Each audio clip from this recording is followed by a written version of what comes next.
Hey everybody, welcome back to the channel. We got a lot accomplished and I can get you right to it, so let's go. So here we go. As you can see, the bench is clean. We'll get rid of this. These aren't for show purposes. Okay, so as you know, we replaced the rod. We got a transmission mount that's good, no cracks, perfect. We got the new piece for the Z-Rod. So I ordered this. Let's back up a little bit. I ordered this piece right here from Ames Performance. They don't make the part, they just sell the part. But if we look at the distance between here and here is pretty extreme compared to here and here, and I can't even get my finger in there. So it was very sloppy when I installed it onto the bell housing. Definitely was not happy with it, so I had another fork from another car, and much better shape, much tighter fit, so I went with that, and that's all good. The new Z-bar is all set, we're ready to go. I was looking for one of these, which I did find for my 69 350, but I think we're probably going to go with this one, which I found that came with the car. This is like a cadmium plated wiring harness to come off of the motor, and so the wiring harness doesn't hit the motor and burn up. So a couple other things. We got two alternator to motor bolts. I believe this to be the correct one. We'll see when we go to put things together, but I'm pretty sure this is the right one. This may be from the Catalina, I'm not sure. Which should be the same, or it's from my 69 350, which could be different. This right here I had from another car. As you can see, the threads, there's only a few threads there, they were snapped off. That is for the water pump timing cover to tighten everything up, and so that worked out pretty well. And then we've got the battery cables, we've got the new fuel filter, and we've got the clamps coming up. So let's take a look at what's going on. Got a transmission jack over here, and let's take a look at this. So, yep, motor's gone. So let's back up a little bit, and here we go. And here it is. Let's back up a little bit and get a nice view of it. So as you can see, transmission is attached. Exhaust manifolds are attached. Everything's ready to go. Right now I just put the carburetor up there for viewing purposes, and the valve covers. Those will come off before I drop it in the car. Don't want to risk scratching them or doing any damage to them, but it looks fantastic. That's exactly how it will look going in the car. We haven't tested the carburetor yet. Probably sometime very soon. Gonna put it in the Rusty Bird. Take this carburetor right here, which is, I know this is a tag which looks like it may have been an aftermarket carburetor. Like, if somebody knows more about these cars than me, maybe you can chime in. But according to my numbers, which are right down over here, that's a numbers matching for a 74 Trans Am with a manual transmission. So yeah, that's definitely the original carburetor to the car. It did start the car, but the motor had some problems, the original 400. So we never got to truly find out what this carburetor is all about. So we're going to put it on the Rusty Bird. We're going to see how it goes, and if it goes good, of course we're going to use it on the car. If it doesn't go well, then we're going to get a rebuild kit and go through it and rebuild it. So that's where we're at there. Everything's looking really good. The pulleys are just off it at the moment. Those will go back on. Yeah, to get the harmonic balancer bolt tight without the drivetrain in the car, we ended up with this right here. As you can see, this is my pry bar that used to be straight, but my friend was able to put 140 pounds of torque on the harmonic balancer bolt going to the engine. It's supposed to be 150, but we got 140 out of it. We're happy with that. And bent not my favorite pry bar, but we'll get another one. That's what Harbor Freight is for. So we'll get another one. And like I said, guys, everything is good. The valves have been adjusted. The oil has been all pumped up to the top. There is oil upside in the heads right now. Spark plugs are torqued down. You know, we're pretty much ready to receive a distributor. I didn't paint that part because that is the original paint. So that's the difference between years and years and years of fading. It's what it used to look like, and that's what it looks like after 20 years of fading. So, and there it is, the serial code for the 1973 455. So, yeah, we're looking pretty good. I'm pretty happy with it. This right here is an interesting piece that comes off the original carburetor, which I like. I'm going to see if I can get one of these for the Rusty Bird also. I have one that comes out straight, and then I have my brake vacuum hose that comes off of it, and it comes over here and attaches, and then comes over to the brake booster.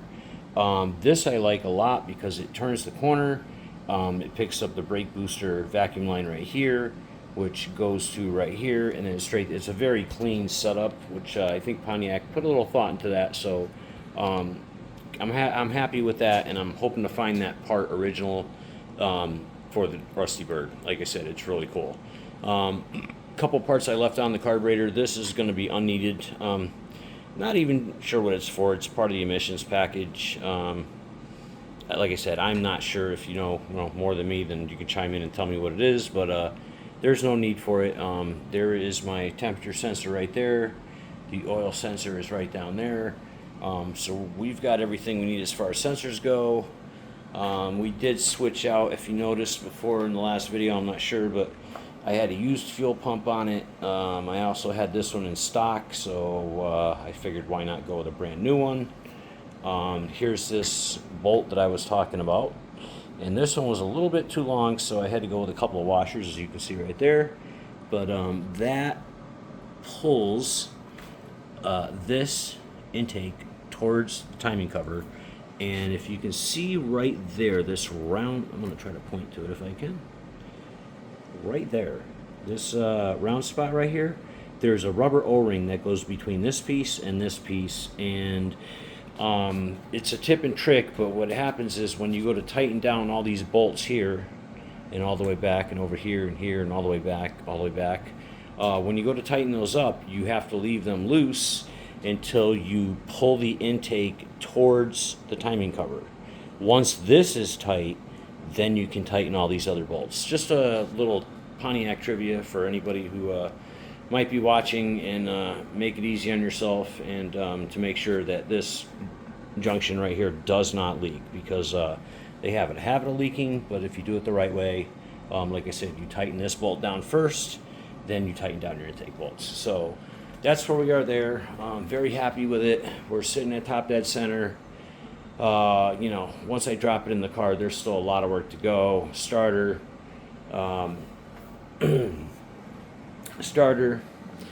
there's a starter. We've got the power steering pump there, which I believe I'm going to put in the car and then attach the motor. That's the way I've always done it. I think it may be easier. We painted up the dust shield for the bell housing. That looks pretty good. The other part of the alternator bracket and power steering bracket is restored, and we didn't totally restore it, but we threw some paint on the fan, so it looks a little better than it did. As you can see, we've got the pipes there. I fitted them. One of the collectors was a little tight, so I had to file one down, but they fit perfect now. And of course, we've got the original GM hoses there. The valve covers that we're not going to use, and they're going to be wall art somewhere, and those valve covers will probably be wall art too, because they're shot. I just couldn't bring myself to go with it. Here's the brand of clutch and pressure plate that I went with. I went with a brand new pressure plate. I went with a brand new clutch from Centerforce, and my pressure plate from the Rusty Bird, when I took it apart in 1993, had about literally 1,500 miles on it. I didn't want to reuse the clutch disc because it had some rust issues, but the pressure plate looked really good. So there's a 40 something year old, well, 1993, not quite that old, but quite an old pressure plate sitting in there, but it's in perfect condition, should work well, and it is the Center Force 1. So it's got the splines on it with the springs, and it springs in and out as you use the clutch. So really happy with everything. Gonna leave the bracket on there. We're pretty sure we can fit it in the car with that, and then pump it into the 4-speed hole, and then install the shifter from there. Unfortunately, the shifter right here, it is fixed. I could take it out of here, but it is quite the chore to do it. So we're not going to go for that option. Yeah, we'll put this back up here. Yeah. Okay, it can stay there. But no, we're not going to go with that option to pull the shifter out. We'll do it from underneath, and done it before. Luckily for this shifter, it's all fixed rods, so it'll go perfect. Yeah, guys, it looks really good. Can't complain. Looks very similar to my 400. If I didn't tell you, you wouldn't know. So it is a 455. So let's go take a look at what's going on in the other garage real quick. Things are going to change here pretty quick. So as you can see, the buckets are in for the headlights. They're nothing's tightened down yet, but everything's just getting fitted up. But all this has got to go. So this has got to go, which is, you can just remove that. But the radiator support's going to have to go. The front end is going to have to go. This piece right here, which is easy enough, we'll just pull it off. And I do need to remove the bumper. Once that happens, I just got a straight shot coming right into the car. I mean, I can keep the, so you see if I step back, we don't have a lot of room here to lift the motor up high. So if I remove the front end, I will have the height that I need, and I can just roll it straight in and hopefully drop it straight down, and hopefully it'll be a pretty easy process. So we got a little bit to go. We got to remove the front end. Don't want to, but I am not dropping this, putting the tires on the ground, dropping the car, and rolling it outside to put the motor in it. So this is the way I've decided to do it. It's going to create me a little bit more work. Just when the car is starting to come back together, it's going to come back apart again. So it's not a problem. A lot of this was just getting test fitted up and stuff anyway, when I was test fitting for the fender. So we'll take a look at the cowl. As you can see, I sanded it down. I painted it. There's some dirt and stuff over here, but that'll clean up. Looks pretty good. And this is a part that goes, underneath. The windshield goes underneath this, and this just goes over it. As you can see, this part right here, if I can, got some shadow there. I'm trying to get rid of the shadow. Let's try this. Okay, so that right there, yeah, I can't deal with that. Yeah, I've got a little shadow going off my camera. I probably got to clean my lens, but that right there, this right here, yeah, it's just a little bit of a low spot. I will see that through the windshield. So, and I do see some, if I can zoom in a little bit closer, you can see some sand scratches. So I'm going to spend a little time on that. It won't be perfect, but it will look better than that. I just don't want it to be an eyesore when you look, walk around the car and it's painted and you just happen to see, that right there, which I'm still getting the shadow. So, yeah, here we go. How's that? That's pretty good. Now you can see it. So yeah, we're going to take care of that. We probably take it down with like some 400 sandpaper or some 800, and I've got some glazing putty. We'll fill in right here. We will use the same method as before. The primer I like, the paint, do yourself a favor and don't buy it. It came out really splotty. Even though the cowl came out really good, I'm just not happy with it. I'm happy with the results, but not happy with the way it sprayed. So do yourself a favor, buy yourself some Rust-Oleum or something flat black, and you'll be better off. But let's take a look at the rest of the cowl. Right now I have where the this all needs to come out. As you can see, this comes right out, going all the way across. This right here actually bolts down against the window and holds the window down in place. That right here, and this is a bump stop right here, which the window sits on. So we got both the bump stops in. I'm gonna have to take this out again, and this part right here, now that everything's fixed down here, this is all good. This is good. Probably gonna paint this part here from here down where this line is.